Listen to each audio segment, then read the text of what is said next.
بسم اللہ الرحمن الرحیم۔ السلام علیکم پیارے بچوں، آج ہم بات کریں گے قصص الانبیاء میں حضرت آدم علیہ السلام کے دو بیٹے حابیل اور قابیل کی۔ بڑے کا نام قابیل تھا اور چھوٹے کا نام حابیل۔ حابیل اللہ کے نیک بندے تھے، شیطان کی دشمنی کو خوب سمجھتے تھے، جانتے تھے کہ شیطان ہمارا دشمن ہے۔ اسی نے حضرت آدم علیہ السلام کو جنت سے نکلوایا اور یہ ہمارے ساتھ بھی دشمنی رکھتا ہے۔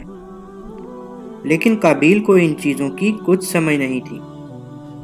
ایک دن حابیل اور قابیل نے اللہ کے لیے قربانی کی۔ اللہ تعالیٰ نے حابیل کی قربانی قبول فرمائی تو قابیل نے دیکھا کہ حابیل کی قربانی قبول ہو گئی ہے اور میری نہیں ہوئی، تو اس کو بہت غصہ آیا اور شیطان ابلیس کی طرح حسد کی آگ میں جلنے لگا۔ شیطان کو یہ اچھا موقع مل گیا۔ قابیل شیطان کے کہنے پر بھائی حابیل کی دشمنی پر آمادہ ہو گیا اور اس کو قتل کرنے کی ٹھان لی۔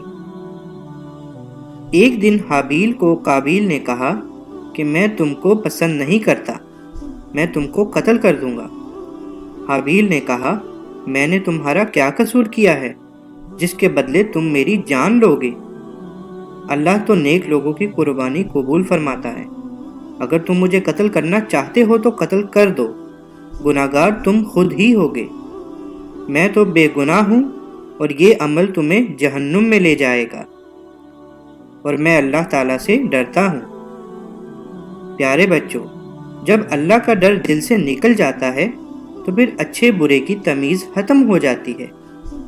قابیل کا دل بھی ایسا ہی تھا کہ بھائی حابیل کی باتیں سن کر بھی اس پر کوئی اثر نہ ہوا، بلکہ اس کے حسد اور غصے میں اور اضافہ ہوا۔ قابیل نے فیصلہ کیا ہوا تھا کہ وہ بھائی کو قتل کر دے گا، اور اس نے اپنے بے گناہ بھائی کو قتل کر دیا۔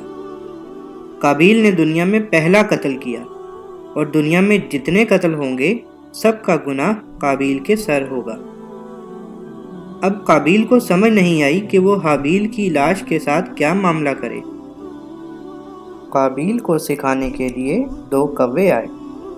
ایک کوے نے زمین کھود کر دوسرے کوے کی لاش کو دفن کیا تو قابیل کو سمجھ آئی۔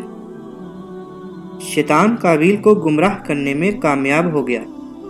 حابیل کے بعد اللہ تعالیٰ نے حضرت آدم کو بہت اولاد دی، ان میں سے بھی لوگوں کو شیطان نے گمراہ کیا۔ لوگوں کو شیطان ابلیس سے بچانے کے لیے اللہ تعالیٰ نے بہت سے رسول اور نبی بھیجے۔ حضرت آدم علیہ السلام پر اللہ کی بے شمار رحمتیں اور برکتیں نازل ہوں۔ وہ دنیا میں 1000 سال کے قریب رہے اور اس کے بعد وفات پائی۔ حضرت آدم علیہ السلام کی اولاد میں سب سے پہلے نبی حضرت شیس علیہ السلام آئے اور لوگوں کو اللہ سے ڈراتے اور آخرت کا خوف دلاتے رہے۔